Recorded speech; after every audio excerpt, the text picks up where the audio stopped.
Alright. Hey, niggers and terrorists. Is niggers and terrorists a good opening? No. Okay. Hey, hey, feminists and racists. Feminists and bigots. Feminists and... Hey, gang. Welcome to Know It All. Basically, I'm a black African-American female telling you what I think about the world, and you can take it however you want to take it, but I like to think that I have other perspectives since I know that there's not only one reality, so I'm going to try to mush a whole bunch of shit up to hopefully everyone can come to a middle ground. And, you know, not all Republicans are filthy fascist racists. A lot of them are, whether it's subliminal or not, but a lot of them actually just want, you know, America to be great again. Take 3.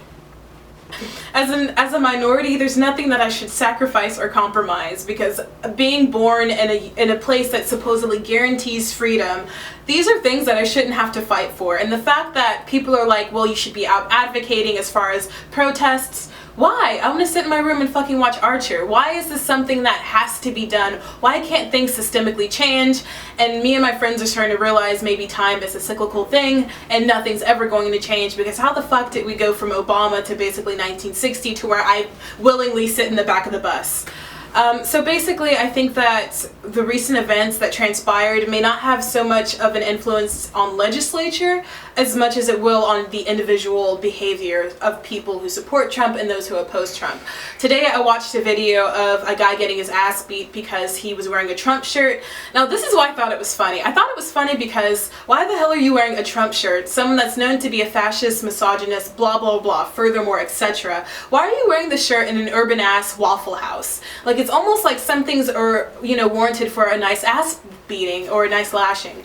And I think that it was funny because of the audacity to wear that in a ghetto-ass IHOP or, you know, Waffle House. But at the same time, it's not funny because this is the type of footage that Fox News is going to take, harness, and use to their advantage to perpetuate the idea that black people are savages even further. I go to a school in the University of Tennessee. I'm a sophomore here, and basically we have this giant rock where it's a template and a platform for freedom of speech. You can spray paint on the rock, you can do whatever you want. The night that Trump won, there was a whole bunch of, you know, pro-Trump shit on the wall. The next day, of course, Muslim students, LGBT students came, and they, you know, wanted something that was comforting for those who didn't necessarily agree with the new political regime that we're undergoing, and they put something a little upbeat. It's Gonna Be Alright by Kendrick Lamar. Nothing divisive, nothing, you know, detrimental to the unity of the community or the campus as a whole. It was just something that, like, hey, we're in this together. While there's footage out now that as someone was trying to write the positive message, it's gonna be alright, like Kendrick Lamar, there's a white frat guy slapping his hand and threatening and intimidating him so that he does not feel comfortable enough to basically continue with his freedom of speech.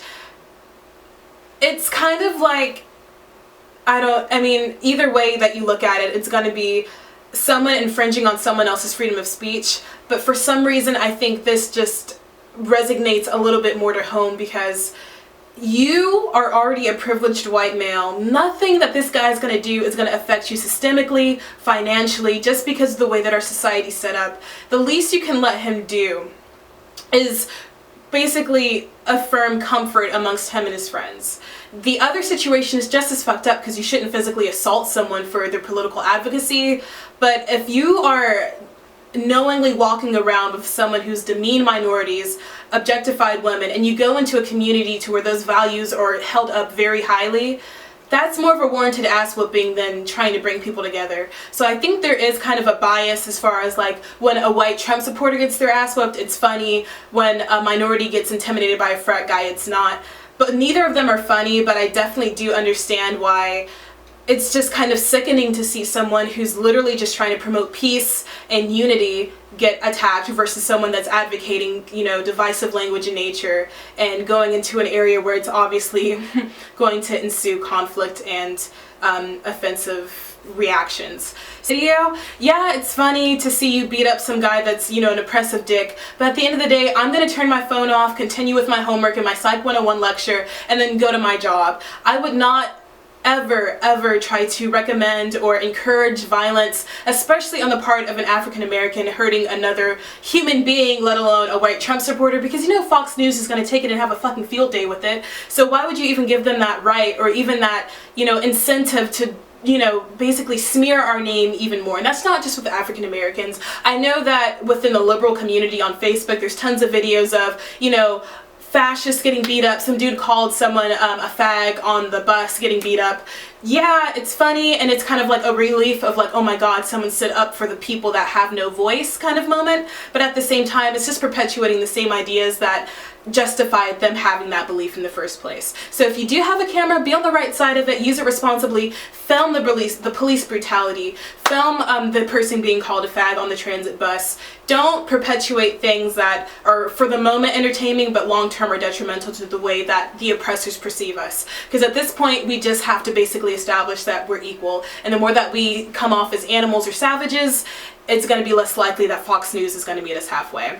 And the only reason I'm using Fox News as the credible source is because obviously that is the media that is in power at the moment, and it's time for us to admit it.